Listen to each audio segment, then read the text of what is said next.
Hey everyone, and welcome back to the Firefighters podcast, where we seek to develop, inspire, and motivate the world of the emergency services operator through a series of wide-ranging conversations. Now, before we go any further, just hit that rate, follow, or subscribe button on whatever platform you're listening to. It's a key performance indicator for us and helps us reach even more people. Now, here's what we've got for you today. Did you see on social media the firefighter that completed in his 7th HYROX competition in full firefighting PPE? Well, if you missed it, it was pretty incredible to see, to be fair. Now, HYROX is something that is really growing in the UK. Now, if you don't know what HYROX is effectively fitness racing. So it combines both running and functional workout stations where participants run 1 kilometre followed by 1 functional workout station repeated 8 times. Each race is hosted indoors in expansive exhibition halls, creating an immersive and electrifying race, so they say on their website. The race format remains consistent across the globe, and these things just exploding, basically. They're cropping up all over the world. You struggle to get tickets for one. I'm doing my first one this year, and Andy Watt has done 7 of them. And on his 7th one, he decided to raise money in aid of Maggie's cancer centres in Macmillan. He took on his 7th HYROX wearing full firefighter PPE, including a BA set on his back. And after weeks of training, he smashed the course in 2 hours and 9 minutes. So, how did he do it? What training does it take? And with these things becoming so popular, we thought we'd jump on for a chat with Andy to see if we can get any tips, tricks, and insider information on how to go about your next HYROX. It's very much a fitness-based one for all of our tactical athletes and functional firefighting athletes out there. So a quick segue into the world of HYROX for today's episode, and then we'll be back to our regular programming. Hope you enjoy it, and I will see you on the other side. So, how's the body feeling? Yeah, the body's feeling okay, to be honest. It's not as bad as what I thought it was going to be. I think because I wasn't going at pace, and it was like just a slow slog. It didn't affect the muscles too bad. The legs were a bit dead on Tuesday. Tuesday was a bad day for getting down the stairs and things like that. But yeah, like just making sure I've been hydrating and that, and it's got me kind of back up to where I should be. Yeah, someone was talking to me about hydration, having had my so I'm doing my first HYROX in November. Damn, it's hard to get tickets for that thing, first and foremost. But I'll be doing like a bitch version of yours, because we were going to do it in Fire Kit as well, because we do a lot of raising money for breast cancer awareness with the pink firefighters and stuff like that. And then obviously, lo and behold, you just made us all look like pussies by crushing it the other day. we'll do our, but I was speaking to a guy because we're doing the pro men's doubles, and I said to him, dude, I'm going to have to speak to Andy about the logistics of getting BA sets and any cylinder changes that you had to do, because the logistics of it is a challenge. Did you do it under air?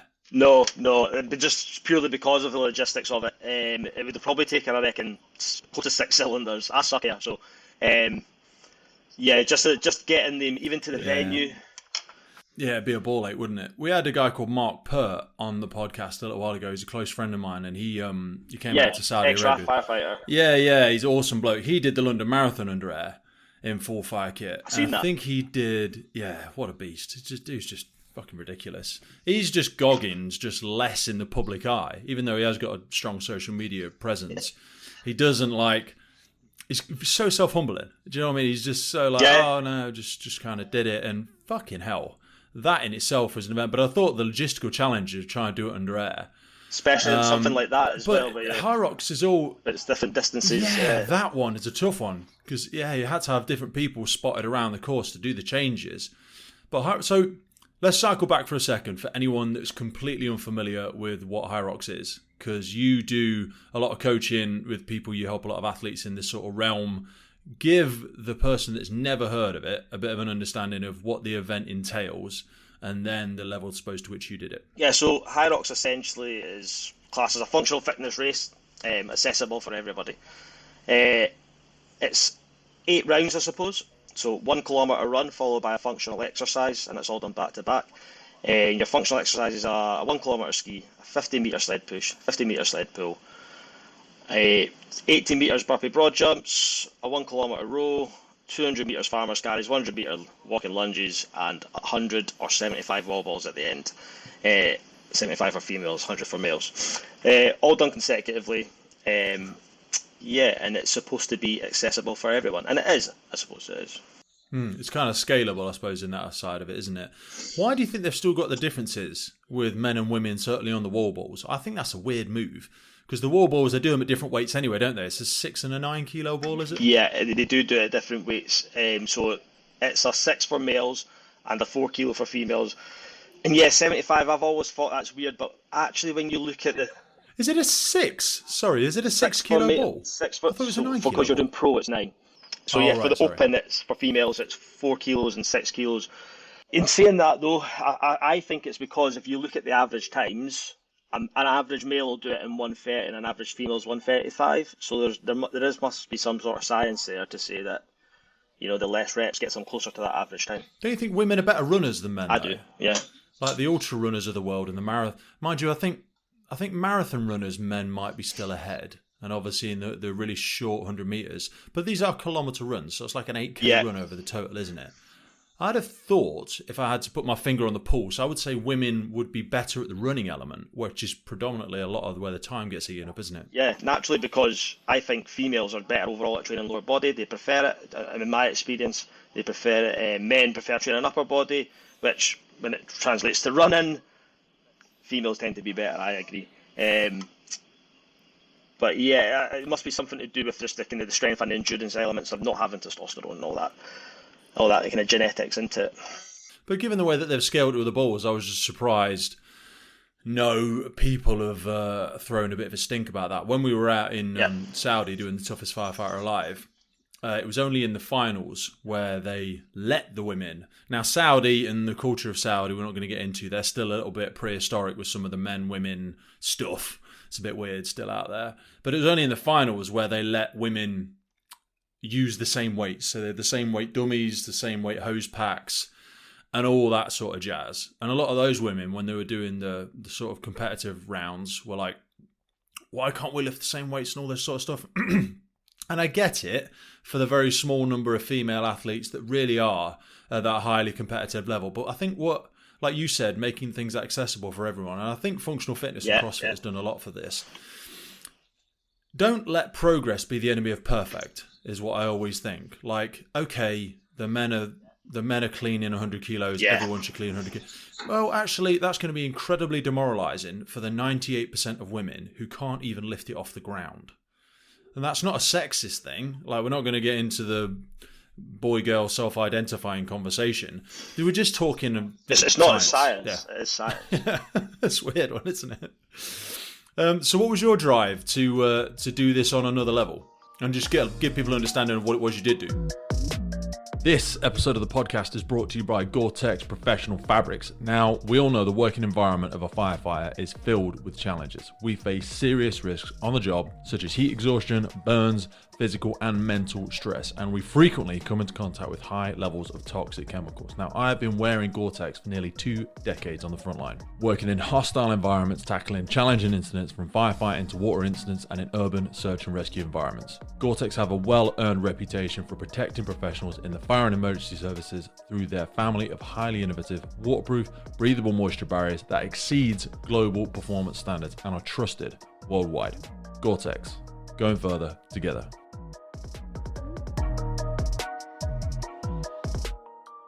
Yeah, so I did the HYROX Open with fire kit on, with BA on back.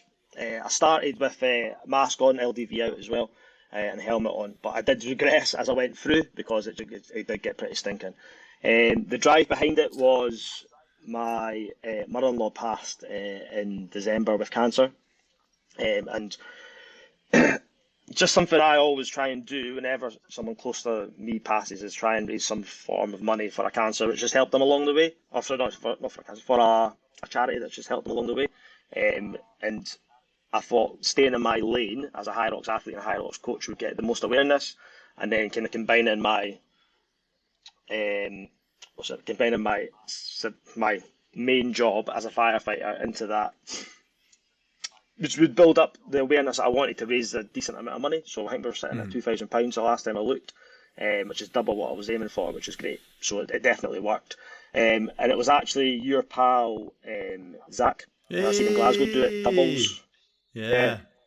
So I seen him, Zach him is and a Dan, savage. I believe it was, did it. Such a beautiful man. Oh, absolutely. Like his journey as well, like, you know, having a stroke and sharing so much of it publicly, thinking he was going to lose his job. I didn't know about that until recently. Losing his speech. Oh, mate, yeah. The first time he came on the podcast was when he just got his speech back and he still wasn't operational again. And he was saying like, oh, mate, it's fucking heart-wrenching. Like he was saying about, he used to, obviously again now he reads with his son, but he used to read with his son. And just going back to that element of, he couldn't even put words together. He said it was like I was behind glass. He says, I knew what I was saying, and I was just, and it's like the rest of the world couldn't get it. And then I would look at myself, like I would video myself saying words. And he said, I just couldn't, I just looked like, I was moronic. Like I'd been deaf all my life. I was not saying deaf people are moronic, but like he'd been deaf and like he was trying to learn to speak. And man, his journey was incredible. But yeah, so the guy he actually did it with, and it's so crazy, like how you connect all these stories. So the guy he did it with, Dan, heard his first episode, got in contact with him, just like had a relationship of support. They don't work in the same service, live somewhere like 50 miles apart, I think further. Chat, had an idea, got together, did the idea, came back on, talked about it. Zach also came out to Saudi Arabia with me. I invited him out there. Yeah, I've seen that. Yeah, he's gonna crush the shit out of firefight challenges this year. That guy's looking dangerous. So anyway, sorry, you saw Zach do it and thought, oh yeah, I can do that, but harder. Yeah. I just thought, well, if you're gonna do it, make it hard, don't you? I can't wait to Zach hear this. I think it's nice to kind of be the first to do something as well. So I think they were the first to do it in Fire Gear, and so I wanted to be the first to do the individual in Fire Gear, and then the first in BA as well, just to make it really, really honking. Tell you what, that's the innovation of it. I'm going to have to think. I don't know. I've got an idea, actually. I've got an idea of what's something we could do. So this is something we did before, actually. It was the Pink Firefighters. I carried a female firefighter in full fire kit and BA. Carried her up and down a 20-story building 5 or 6 times. Just for the breast cancer awareness thing, and trying to. I wonder if we could get hold of a dummy and dress it in pink. I knew you were going to say that. I don't know if they'd allow it on the course because you. I was going to say because but what point does it just become stupid? Because did you have any challenges with the HYROX staff around because was there a safety element that you had to take the set off for any elements? Yeah, so I'd done a HYROX before with a 20 kilo bag in Dublin, and that I realised there was places where it's just not really feasible. So the row, so because you're almost in like a plank, a reverse plank, and moving back and forward. So the set came off for that, and then at the wall balls I took the set off as well, mainly just because I'm carrying a shoulder injury and I couldn't get that mobility in the shoulder with the power that it's got at the minute to complete the course. So they points that had to come off. But dragging a dummy, it's like, for instance, you could do it around the runs. And then I think for I'm thinking we would carry it, not drag it. I would just carry it, yeah. Fireman's lift it. You know what I mean? As sexist as that sounds, just throw it over your shoulder. Yeah, you could take it around the runs, but for instance, like burpee broad jumps with that on is going to be an issue. No, but we're doing it in pairs. Ah, right. So one person could do it, and then that would work. Yeah. Do you know what I'm saying? So that's what I'm saying. Like, if you're rowing, the other person has to be holding it. I like that. That might work. I think that's cool. I don't know. We might not do. Is there a time cap? No, we can't take 4 hours. There's no time cap really. They'll keep going until the last person finishes. No. Is there not? They do it in waves. They do it in phases, don't they? Yeah, they do it in waves. How they figure the waves out, I have no idea. But generally, the faster people are at the start of like the block of men, the faster people will generally be at the start. But it doesn't mean that there won't be the odd slow people within that first wave. I don't know how they figure it out. But yeah, they'll keep it, like say for instance, you'll be in the men's pros, so you'll be later on, so potentially. Which event are you doing, by the way? I think we'll be the slowest men pros. We're doing November, it's in Birmingham. Birmingham, so that's end of October. October, sorry. Yeah. So it is October the 26th. I've got it on my wall, yeah.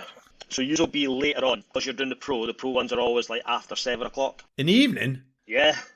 Fuck's sake. I know. So they will keep people there, the judges there, until you're done. I had clients who were the second last to finish in Glasgow a few years ago, and all the judges stayed behind and waited on them. So you'll be all right. I just didn't know if they'd pull you off the course eventually. No, I don't think they will. I've never seen that.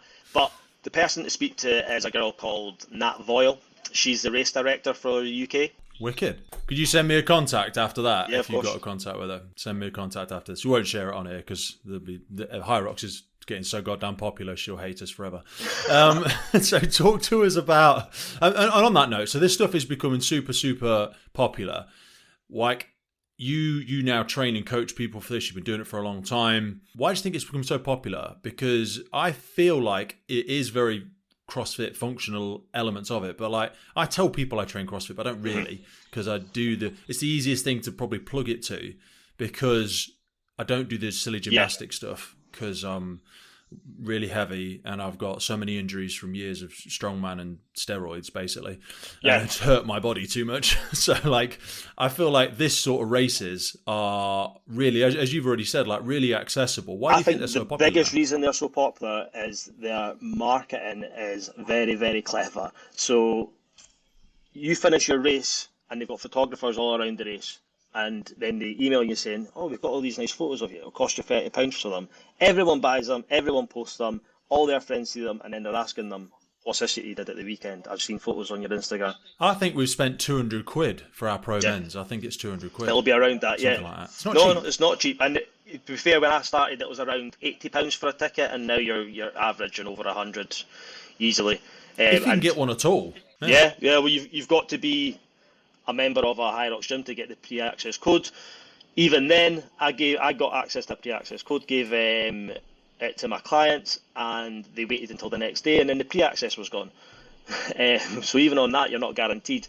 But the fact lazy bastards. Exactly. But then they moan at me. They moan at me that they've not got a ticket. I'm like, I can't do anything other than buy you the ticket. I can't do more for you than give you the code.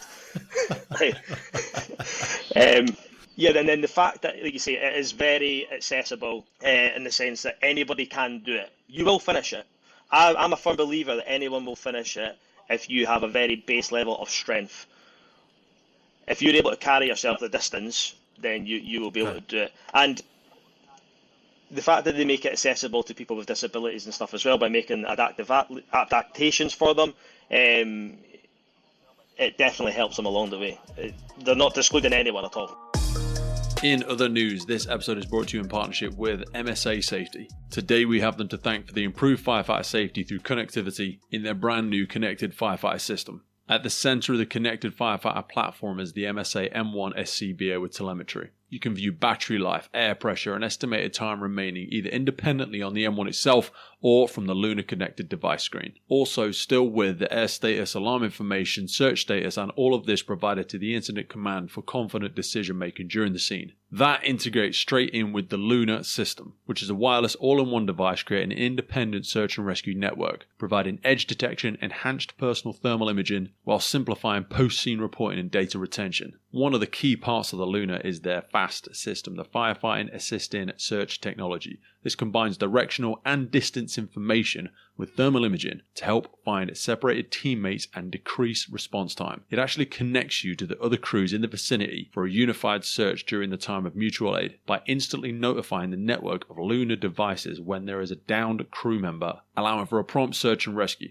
All of this then plugs into the FireGrid system for cloud-based connectivity, real-time information, and data-driven decisions for the incident commander. It enables you to see the exact location of your firefighters on the scene. And it doesn't require you to be sat on the station. The MSA Hub then provides a wireless gateway straight to the cloud, enabling wireless on-scene data for local and remote incident command for additional eyes on the scene. MSA are truly taking massive strides in the future of improved firefighter safety through connectivity. MSA is dedicated to increasing safety in the fire service through technological advancements. Various feature enhancements, new products, partnerships, and integrations will provide additional capabilities readily accessible by products, software, and services in the brand new MSA Connected Firefighter platform. Now back to the show. How do wheelchair athletes do the row? Does that sound stupid? Do they just put them in a fixed position and do it? Do you think? So they've got a ski, or not a ski. They've got a row without like the long bit, so they can strap them in and they can just do it with arms. I wasn't sure of that myself, but I seen it this weekend. Yeah. I bet the wall balls is hard as shit. Obviously, it's a lower target, I would imagine, for them, but still, you haven't got that spring off the legs, have you? And I know I'm not talking here about. It's a fair distance. If you think about you're sat down, and I think the height is like 9 foot or something like that. That's a fair distance to throw with just your arms. What's that old boy's name? He's got one leg. So his Instagram handle's HYROX amputee. Is that him? Yeah, I think that's what you're talking about. I can't remember his name. I speak to him every now and again. We'll find him. Is it Ricky Banner? Yes, that is it. Yeah. Oh no, he has. He's the guy that uses. He's got a prosthetic leg, hasn't he? That's right. There's another yeah. guy, Tyler Saunders, who doesn't use a prosthetic. I think he did it this year. I think he did the same one you did. He absolutely smashed it.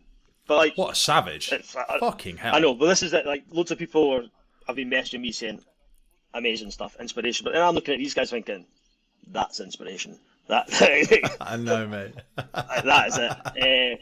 Like, I am fully able-bodied, and yeah, they made it harder. But yeah, these guys are in that situation all the time. I had this, so on the back of my left arm, is it? Yeah, I've got Invictus tattooed down the back of this arm from a few friends that I know in the military that have lost things. And it always helped me when I had a prolapse disc in my back, I snapped my entire right pec off, I snapped my patella tendon on my right knee.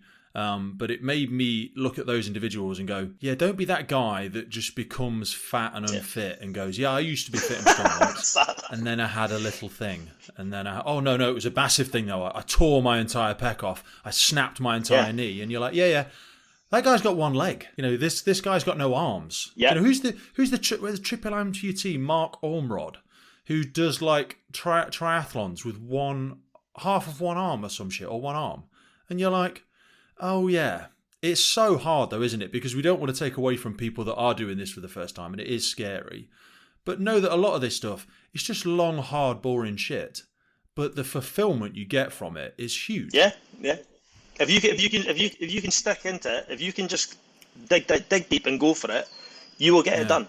And it doesn't matter what your ailments are, and everyone's got some form along the line somewhere, but just dig in. Can you imagine the problems Tyler has with his lower back, though, in all seriousness? Like, and I'm sure he's probably has so much physio, but like his hip flexors and his lumbar and stuff like that.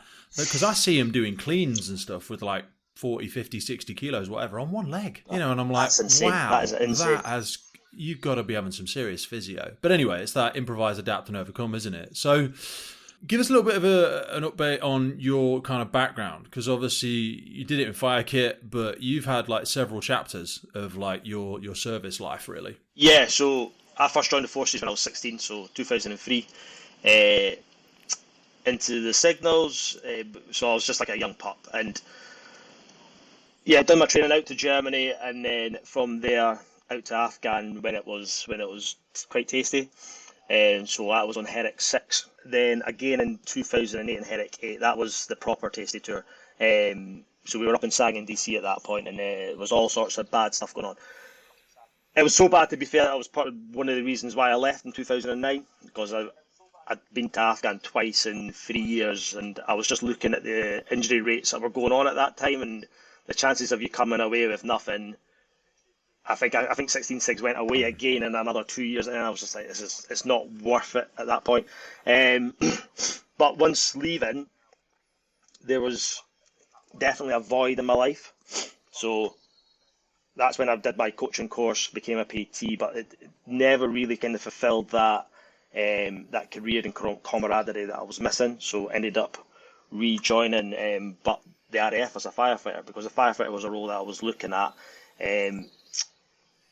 Back in 2010 when I went down the PT route, so putting the two together just kind of made sense. So yeah, I've been an RAF firefighter now for 9 years. And I love it. It's obviously a different style of firefighting than your kind of local authority stuff. Do you think? I mean, I always think we should be actively recruiting out of the military, because I think those sort of people are so well conditioned. They are, used to that sort of command and control structure. They're usually quite physically competent. They're kinesthetic learners. They're good with their hands. They're good at following instructions.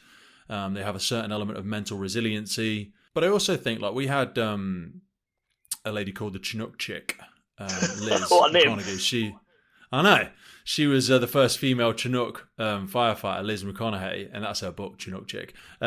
She spoke a lot about the real sort of sense of loss of stepping out of that, because where the military varies from obviously police and fire service and all that sort of stuff is it's completely immersive. You live in a bubble.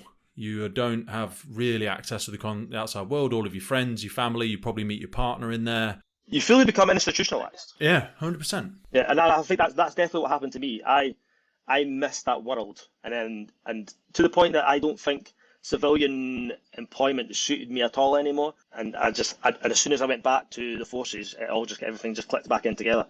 So, but I think that the fire services aren't bad at recruiting from the military, especially RAF fire service, because we're our firefighters, not a lot goes on, and it's just that's the nature of the beast. Because if planes are crashing, things are going very, very bad.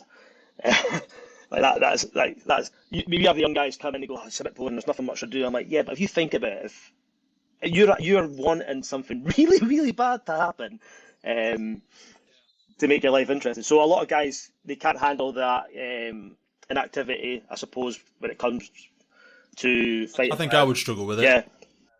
I'm a fucking mental pest. Like I work in a relatively busy organisation, fire and rescue service, and I'm still a pest. Do you know what I mean? That sort of addict, ADHD brain is just like, well, they say the devil finds work for idle hands, doesn't it? It looks for white space in your diary. That's why prisoners, I think we should recruit prisoners into things when they've served that, because they're a fucking problem-solving mind. You know what I mean? They will find a way round a thing. There's just misapplied mischief. Neurodiversity. Yeah, it's mischief, isn't it? It's that element of it there. And I think it's the same with people in the military and stuff like that. But when they step out into normal life, that sense of purpose is very, very difficult for them, because they've been part of something that had a big overarching meaning. It's got histories of purpose to it. And similar with the fire and rescue service. But if you don't have a purpose, they say, you give a man a purpose, he'll walk through broken glass. But man without a purpose is lost. That's kind of testosterone, that dopamine thing. And also with females, especially now with the independence aspect of it that we've had for a couple of generations now, is we want to feel like we're part of something significant. And normal life, with the greatest of respect, like filling out Excel sheets and how many emails have I sent today. Yeah, and as someone that's I'm working in recruitment at the minute, which is why I've got a massive beard, because I'm not on the run. Actually, the amount of people, firefighters, have messaged me saying congratulations on what you've done at the weekend. The second question for about 80% of them was like, how have you got a beard? So because I'm working in recruitment just now, and I'm in that life of Excel spreadsheets, how many emails have you sent today? Have you contacted this person? That's well, it's crap. I fucking hate it. I can't wait to go back to a section and get back in it. I mean, for someone like you should be doing it on a UK scale, because if they did send you round, put you on stages, because recruitment is a very big. There's many ways you could do recruitment. I mean, Goggins again, he was a recruiter for years, but he went down and gave talks and did demonstrations and stuff like that. But yeah, that sort of neurodiversity and how you get a sense of reward from the thing that you do is something that, especially I find this with promotion as well, like you take knuckle-dragging firefighters and then put them in positions where they can't tangibly do anything with their hands anymore, but there's no other path up. Do you know what I mean? Like, it's okay if you want to be a firefighter forever, but that has a financial restriction to it, unfortunately. Yeah, but there's guys that want to do that, and I completely understand it. And I think, actually, us as a RAF fire service, we are bad for not allowing people that just want to be firefighters, because it's a very promotion-based career within the forces. Yeah, it is in the forces. Is that Army and RAF as well? Isn't it like every 5 years? Yeah. If you're not... Is it 5 years or every 4 years? You're supposed average to do is it? 5 years. Right, yeah. Average is about 5 years. But it can take up to double that. It's very rare that you'll find like a 9-10 year AS1, which is a private or a firefighter now. And it's wrong, I think. I think some of them are actually they're pushed towards drivers straight away. And some of them are terrible drivers. It's a different skill set. Oh yeah, I was out in the Falklands recently, and I think every single driver nearly killed me at some point. So I really struggled when I went from driver to incident commander, probably 12, 13 years ago, something like that, because you're driving at high speeds through all this sort of stuff, and I'm like, there's something about sitting in the... I didn't mind when I was in the back many, many years earlier. I was just thinking about the job we're going to, putting me up. But sitting in the front, you're in charge of the crew, you're in charge of the vehicle, really. But there's a strange thing with drivers, and it's the thing, like, you can only tell them to stop. You can't say, oh, watch out for this, please slow down a bit, blah, blah, blah. They're a competent driver in theory. They've passed an assessment.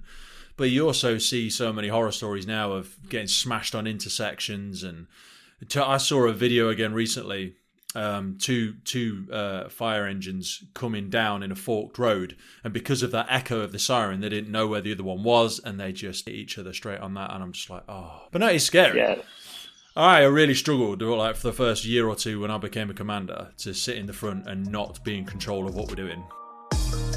Ever heard the quote that true leaders are readers? Well, we believe this is true. Listeners often ask where we go to keep our finger on the pulse of what's happening in the sector globally. So there are a few key publications which I encourage you to go check out. Now, if you're looking for insights on disaster management, fire protection and firefighting, for us, we go to Asia Pacific Fire Magazine. And when you're looking for the latest on the Middle East fire protection industry and fire services, it's Gulf Fire Magazine. And our quarterly check-in is with International Firefighter Magazine, reporting to municipal, industrial and fire training professionals. Now, next up, and widely accepted to be the global voice for passive and active fire protection, this is a good one. It's International Fire Protection Magazine. And finally, and perhaps the most relevant to our predominantly UK audience, I'd strongly suggest subscribing to UK Fire Magazine, reporting to the United Kingdom fire protection industry and fire services. We're really excited to announce that after a long-standing relationship and mutual respect, we've now partnered with MDM Publishing, who bring you all of these essential publications. Because in a world of change, the learners shall inherit the earth, while the learned shall find themselves perfectly suited for a world that no longer exists. Eric Hoffer said that, and I believe he was right. So keep growing, keep learning, and keep yourself in the know and at the cutting edge of what's happening globally by dropping into the notes. And as a gift from the podcast, you can actually subscribe to any of these publications for free using the link in our notes. Now back to the show. With that sense of purpose then, like, how do you, because there'll be people that aren't part of the emergency services listening, they are doing these jobs that we're talking about, and they're like, oh, well, Jesus, Andy, you still went out to the Falklands. You know, most interesting I've done is go and visit the branch in Aberdeen 7 months ago. And that was for a one-day health and safety refresher. Do you know what I mean? Like, and a lot of your clients may or may not be in the first responder community. Like, how do you find other senses of purpose? And sport can be a fantastic one. Like, how do people get that outside of their day-to-day? Because you are at work more than you have your own social time, and that kind of healthy selfishness and having your own personal goals can be very difficult for people. I mean, it's just about finding what you enjoy, isn't it? I mean, if you can't find something that you enjoy and you can spend time with away from work and away from your family as well, as much as I love my family, like, you do need time for yourself. And I think a lot of people now are finding that in the gym and general training, which is great. I think you said on your podcast, was it with Hannah the other day, that the pub has kind of been replaced for the gym. And I fully agree with that. The fact that you can get a class on a Friday night at 8:30 and it have 30 people in it, I think is brilliant. And making that community a more social aspect is really important. Outside of fitness, it's like I say, you said it yourself, mate. It's sport. It's finding your hobby. You just got to try new things, ain't you? It's until you find it, you will be lost, won't you? So when we're looking at that kind of, because you shared a great post the other day around that sort of post-performance blues, and I went in and had a look at a couple of studies, one of which we'll probably try and delve into now in the time that we've got, but it was around I think that I'll have a look at it now. So the role of the 6 factors model of athletic mental energy in mediating athletes' well-being in competitive sports. So I'll stick a link for this for people. It's in the National Library of Medicine, PubMed. People can go and have a look at it. And we won't go through all of it, but it's just some of the 6 principles they go into. So they talk about elements that first and foremost contribute to your psychological well-being, and then from that psychological well-being, you can build on that on another 6 levels to like get to the peak of your sporting performance. The first one they talk about is autonomy. So your ability to have freedom and decision to be able to do the things that you want to do. And I suppose I'd love to ask you about people's autonomy, because they might feel like they don't have a great deal of that. I mean, there is the geographical limitations of gyms or things that might be close or not close to me. We might also fold in families into that, like feeling like I haven't got time. People can be resentful of their kids. I know I've had elements of it where I've resented, like I always say 100%. It's a bit harsh, but like kids, life without kids is like life on easy mode. For me personally, I think it's like low stakes life. Do you know what I mean? Because every decision Andy makes, the echo decision of that is, what are my kids doing? Like, where are they? Is the missus busy? Can I do this thing? Oh, Andy, do you want to go to America tomorrow to become a whatever. My kids are young. My kids are in school, financial obligations. Like, we are very lucky in the Western world that we do have a great deal of autonomy, but there's still a spectrum, isn't it? Like, people don't have the freedom to do whatever they want to do. It's a huge spectrum. I think you say, mate, resentment can definitely come into that. I actually kind of laugh when clients of mine who don't have kids tell me they don't have time to train. I'm like, do not give me that nonsense. I know. But if you never had them, like, that's the hardest thing that's ever happened to you. So it is hard to say that, and I agree with you, and I have that inner monologue myself when I'm hearing people, but it doesn't necessarily help them where they are, because the hardest thing you've ever done is the hardest thing you've ever done. So no, it doesn't. It doesn't. You still got to solve that problem for them. And when the resentment thing, it's funny. I was talking to a friend of mine up in Lossiemouth the other day, and we have a mutual friend, Boise, who travels in his van and goes surfing every weekend. And we're just about to potentially go to the same base together. And we're just kind of chatting about it. And I was like, Boise, he's constantly on holiday. He's constantly doing this and that. And the first thing Fenner said to me is, he's got no kids. He's like, I'd love to be able to do that, but he's got no kids. So that just kind of is another example there of, the resentment potentially that someone might have because someone's doing stuff. Did you intentionally have kids? Yeah. Did you plan to have kids? Yeah. How old were you? Because you're still quite young now, aren't you? I'm 36, so I was 30 when 32 when Campbell was born. So he's coming up for 5 this year, and then Katie, who's 2, so 2 years ago. But I've had a stepson ever since I met my wife, so that was 10 years ago. So from our lives are a little bit similar. So from 26, I was looking after him, and he was 4 when we met. I had 2 stepsons and I still have 2 stepsons, but I inherited, took legal responsibility for 2 stepsons when I was 21. So my oldest now is 23. And when he was talking to me the other day, and he was really busy and he's struggling with a few things. He's doing really well, and I'm really proud of him, but he was struggling with a few things, as we all do. And he was like, well, how are you feeling when you were my age? And I was like, dude, you're 23. I said, do the maths. What was I doing when I was 23? I'd been your dad. I'd been your stepdad. Yeah. For 2 years already. For 2 years, yeah. My that was a bin fire of a life. It was not bad, but I mean, like, none of it was planned. You just adapt to that. So, like, even if people have kids accidentally, I've got 3 kids now, and you will just adapt. When it becomes a necessity, I always say, if you shift it from a should to a must, and that's a Tony Robbins line, isn't it? Where he's like, people should all over themselves. Like, I should get up earlier. I should save some more money. I should, watch what I eat a bit better. I should.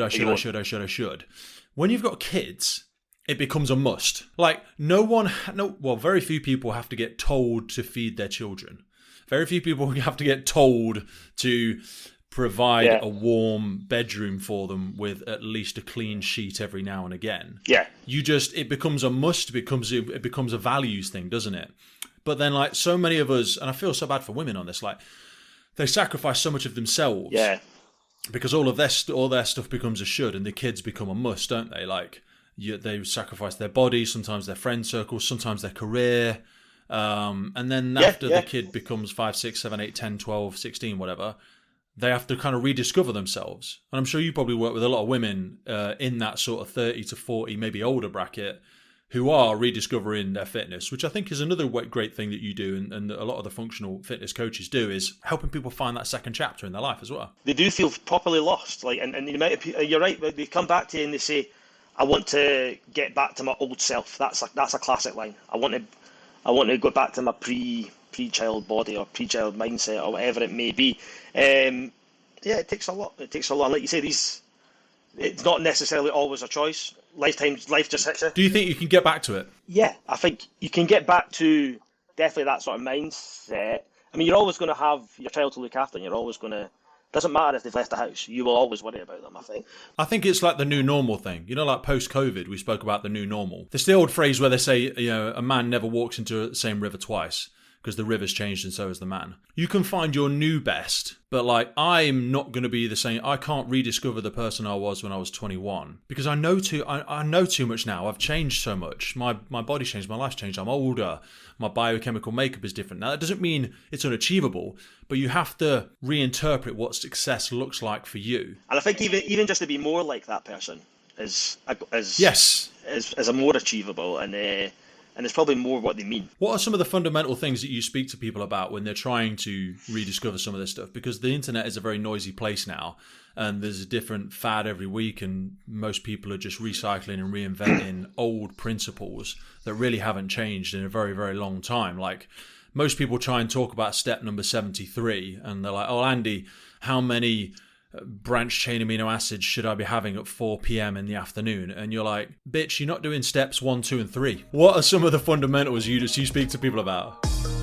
If you're a regular listener to the podcast, then chances are you are big into your own personal development and the development of firefighters around you. So I wanted to remind you of our mobile app Drill Book. This is a free training and development resources made by firefighters for firefighters. Heading on to Drillbook, you will find incident debriefs, radio messages, knots and lines, quick reference guides, quizzes every single day. We've got useful links to the ERG, to Web Rescue, to Jessup, Euro Rescue, 10-second triage, National Operational Guidance, and not to mention our daily quizzes where you will find questions on extrication, casualty handling, breathing apparatus, fire development, water rescue, rope rescue, you name it. It is the go-to resource if you've got a spare 5 minutes on the firehouse to develop yourself and those around you. Not only that, if you're looking to get into the fire service, we've got advice on there on interview questions, interview answers. You can build your own questioning in there. And again, remember, this is built by firefighters for firefighters, so you can add your own drills in there. You can pick the drills that you find the most favorite. There is literally hundreds of training ideas, hundreds of drills in there. Remember, this app is absolutely free and it grows every single day down to the contributions of our thousands and thousands of users. It's freely available on Android, Apple, and you will find it in the links for this podcast. Remember, it's called personal development. The clue's in the name. You've got to work twice as hard on yourself as you do on the job. So always be growing, always be developing.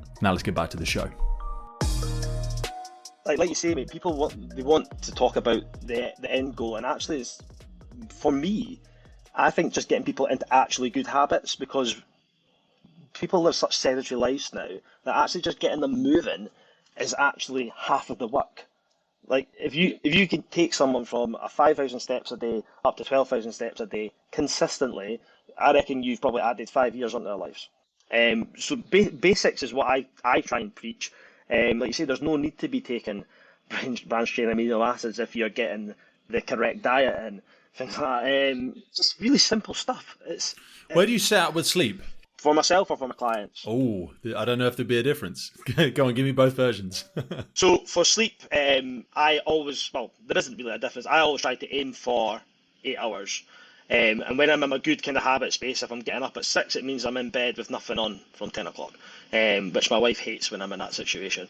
Why? Is she a night owl? Does she like to watch telly? Not so much that, but because we put the kids away at 7 o'clock, you've only got like a finite amount of time for like us. That's a really difficult thing. It's balancing that. Now, we go bed pretty much the same time as my daughter, actually. So we go bed at about 8:45. Because we've got 3 dogs and some horses as well. So we get up at like 5 and start doing all of that sort of stuff. So you end up just cycling back. But I also say to people, like, you're not doing anything productive past 9 o'clock at night. No, you're not. You're just spending time together. It is important to get that bit of time. But if you want to get that bit of time together, for me, that's... You can do that at 5 o'clock in the morning, though, I suppose. Like, are you doing that together? We get up together at 5 o'clock in the morning. We go downstairs. We let the dogs out. We have breakfast together, and it's just us two because my daughter doesn't get up that early. Just reverse that, really, ain't you? The time's still spent together, but it's in the morning rather than the evening. Because it's nice having a cuddle watching something, but we don't have TVs or phones in the bedroom. Like, the bedroom is for sleeping, or once a year some other fun stuff. We're slightly more than that, but but downstairs is we watch a little bit of telly. We've only got one TV in the house, to be honest. Like, we watch that a little bit, but we do that socializing and stretching on the floor and playing with the dogs, and we have that time together with my daughter straight after tea. But this is really hard. Like, again, for people that are stuck in that 9 to 5, you have got very little time. You've got very little time. Really. I know you've got a lot of time. Everyone's got 24 hours. Okay, blah, blah, blah. But really, you've got very little time. Yeah, and going back to like the original question of like what do I say to the clients, is exactly that. It's like if you've got the kids and they're up at 7 and you need to train and the only time you can do it is in the morning and you're up at 6, then you need to be going to bed earlier. and you have to prioritize that. That's what you want. You have to shift the priorities. It's very, very difficult for people in those elements, though. Like another one they talk about in their early ones, so they've got environmental mastery, which is maybe a difficult one to go into. They've got personal growth, positive relations with self and others. I think that positive relationship with yourself, there's two sides to that, isn't there? Because self-hatred can be useful to an extent. Like, I sometimes leverage it when... That's why I like to talk about stuff or put stuff online, because it gives you that bit of social accountability. Yeah. Like, well, you did say you were going to do that, bitch. Do you know what I mean? And then getting up in the morning and you have the audacity to tell people to do all these things, or you talk about this rubbish on the podcast all the time. Like, are you even doing it? Are you even doing it? Like, your relationship with yourself, your opinion of yourself is really the most important opinion that should exist. Because that's proof that you are who you say you are. These are all aspects of psychological well-being. So elements that contribute, firstly, to psychological well-being, and then that goes into confidence, motivation, and concentration, which will then fall into sports performance. Yeah. But just in terms of preparing yourself most optimally for your ideal sports performance, you have got to have a positive... You've got to be a big fan of yourself. Yeah, you've got to back yourself. And that's where I think people struggle with ego. Like, because they're like, oh, well... Like Zach is he doesn't speak about himself a lot. He's become a lot more with social media, and Mark's really the same. They're not rah, I'm the best thing in the world, but they do show up and get it done. And you do have to have that element of believing in yourself. You know, you should. If you're not going to believe in yourself, no one else is going to. And I think that's one that people can struggle a lot with HYROX. So a lot of HYROX coaches don't like sims, right? So doing 100% sim of a HYROX. I do like it, especially for first timers, so I run them myself, and the best thing I get out of them is people coming along, doing it, even though it's not the actual race, it's a simulation of the race, but at the end, most of them will be like, oh no, I can do it now. And it's building up that part of their self-belief and confidence in themselves, because they are self-critical and they don't sometimes believe that they can do it. And yeah, I think the sims really, really help within that aspect. I find they help anyway for my clients, and because it builds up that element of it. Having that, you don't want self-doubt going into a race. That's awful. Today's podcast is powered by our partner Lifelines and their revolutionary approach to functional hydration. Just like in firefighting, water is essential for body function, but studies show more than 80% of firefighters are dehydrated. A 25-year study findings from the National Institute of Health showed poor hydration to be linked to early aging and chronic disease, and even mild dehydration results in significant negative impact outcomes, including headaches, exhaustion, rapid pulse, irritability, and poor cognitive function. A study conducted by Yale University showed that participants who were just 1% dehydrated had a 12% increase in errors when performing tasks that required cognitive flexibility. In addition, dehydration is shown to worsen mood and attitude, contribute to confusion and poor decision making, and negatively affect memory and judgment. In other words, you really don't want your incident commander, firefighter, or for that matter any first responder on a critical scene to be even slightly dehydrated. Mild dehydration occurs when a person is just 1.5% dehydrated, a condition that does not even trigger the thirst response in most people. So just imagine how quickly a firefighter or any first responder can and does become dehydrated in their day-to-day duties, which is why I address my hydration first thing every day with Lifelines. Go into the notes for this episode and specifically check out Lifelines Hydro Fuel and Hydro OG by clicking in the notes for the podcast for a clean energy solution designed for those who demand more from their day. Now back to the show. So people won't know, we had a little technical glitch there. The little mechanical fairies got a hold of us, but that's no dramas. Improvise, adapt and overcome. It's all the way we do it. I want to be super respectful of your time, but I want to be conscious that obviously we've given people a lot of information, we've given them some tips and stuff like that. Yeah. I'd love to force you into a corner and try and ask you, if you have your desert island exercises preparing for the next HYROX, what would they be? What would be, if I forced you into 10 exercises? Kit's not an issue, resources is not an issue. What would be your top 10? Does running count as one of them? Yes. Yeah, well, have to. Running is number one. Has to be. It's like 60% of the race. So that's got to be in there. Running. How far, when you say running, it sounds quite generic. Like, can I just have a jog around the block with the dog? No, so if I could pick for any running for HYROX, for me it would be compromise running. So essentially smashing the legs with either lunges, sled push, goblet squat, something that's just going to hammer them, and then run as fast as you can for anywhere from 400 metres to a kilometre, and then repeat that about 8 times. All right, so running 1k max, that's one of them. What's number 2? So see for HYROX. I don't train that like HYROX conventionally, so most of it is pure strength stuff. So deadlift, because I love it. Any specific deadlift? Straight up conventional deadlift. Back squat has got to be in there.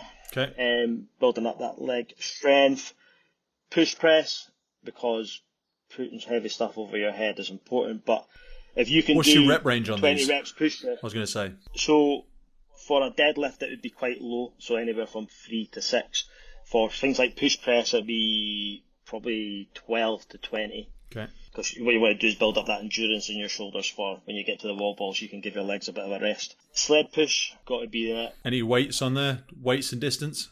So anywhere from 10 to 50 metres, depending on what kind of stimulus you're looking for. If you're looking to build your speed or looking to build your weight, this depends on which one you're doing. Okay. But yeah, it's overall one of the best exercises you can get yourself used to is sled push for HYROX. This one's a bit conventional, but this is just because I like to look after posterior chain as much as possible. So the next best thing for that after deadlift, barbell hip thrust, build that booty. Okay. Again, another deadlift variation, so RDLs. Okay. You've got 7 there already. 7, yeah. Dumbbell thrusters. Dumbbell thrusters. Okay. Anywhere from 20 to 40 reps, moderately heavy.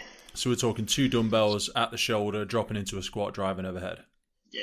If you can become good at dumbbell thrusters, wall balls look after themselves. Okay. That's number 8. You've only got 2 left. I know, I'm on it. So we'll put some upper posterior in, so pull-ups. I mean, I know you could do lat pull down and everything like that, but I just, pull-ups are cooler. So, and another posterior, so nice and powerful pendlay row. So it's like a bent over row, but from the floor. So you can put a little bit of leg drive in it, a lot more power. You must have done that in strongman, surely. I never heard it called the pendlay row before. So yeah, we're going from the floor. I used to do them as part of deficit deadlifts, effectively. So I would row stood on a couple of plates, so that I was putting hands all the way down to my toes to get a strong drive out my hamstrings. I like it. But yeah, pendlay row is what that's what I've always done. It was be called as. I learnt the name from another strongman, Dean McVie. I don't know if you know him. No, I've not heard of the guy, but fair enough. We've not got rowing in there. No, I think if you can look after, like I say, your posterior train and just do running, you don't actually need the ergs. Roger that. So hitting the top 10 once again there, we've got running, deadlifts at a rep range of 3 to 6. We've got push press rep range 12 to 20. We've got a back squat, a sled push.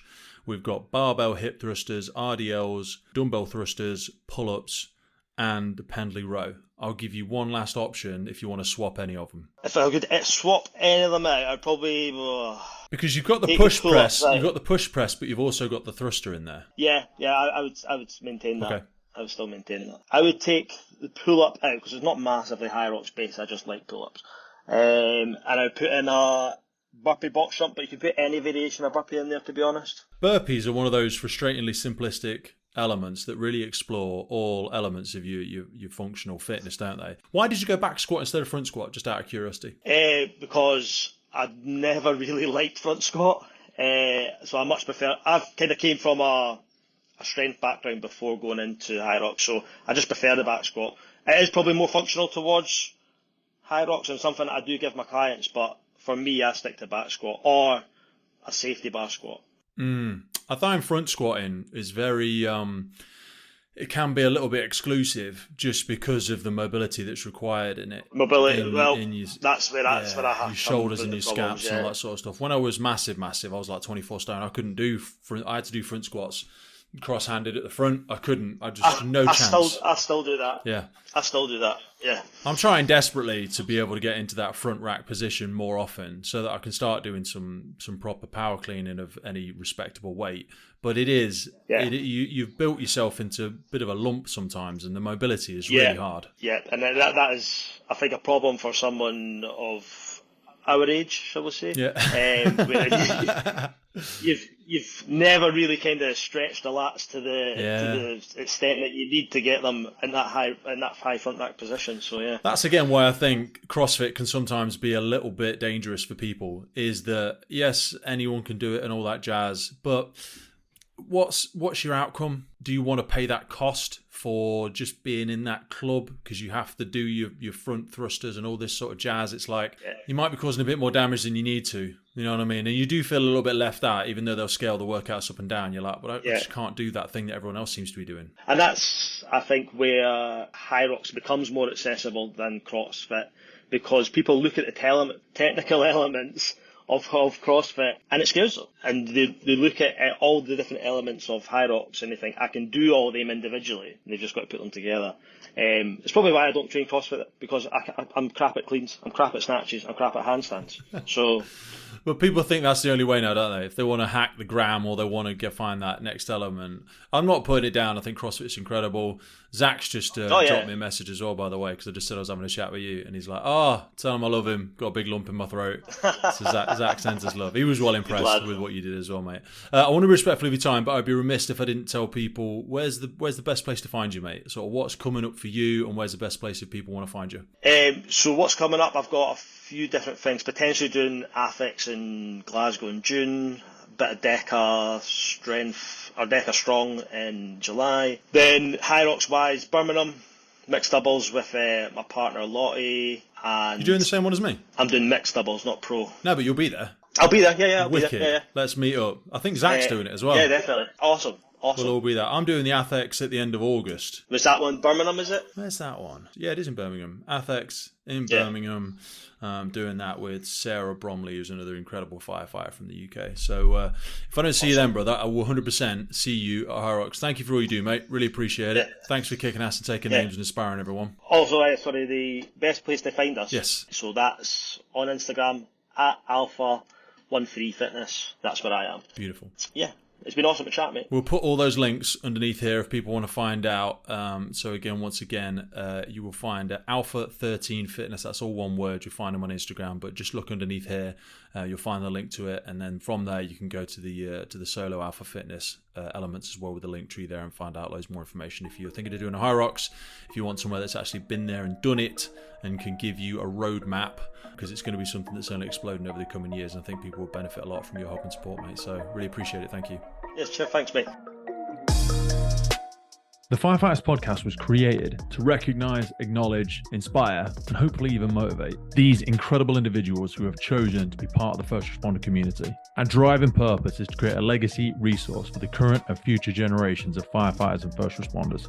We get some incredible feedback from listeners and guests, and as the podcast grows, our desire to create longevity and sustainability means that we are asking for the support of our listeners. If you want to support the podcast, if you want to get discounts to our merchandise, hoodies, clothing, coins, patches, tallies, and also access to all of the incredible documents that get shared with us from our podcast guests and sector leaders, then please head over to our Patreon page, and for just £3 a month, you can support the future of the podcast. Please finally hit that follow, subscribe, or rate button on the platform you're listening, and wherever you're around the world, please support your emergency services responders, and thank you for listening.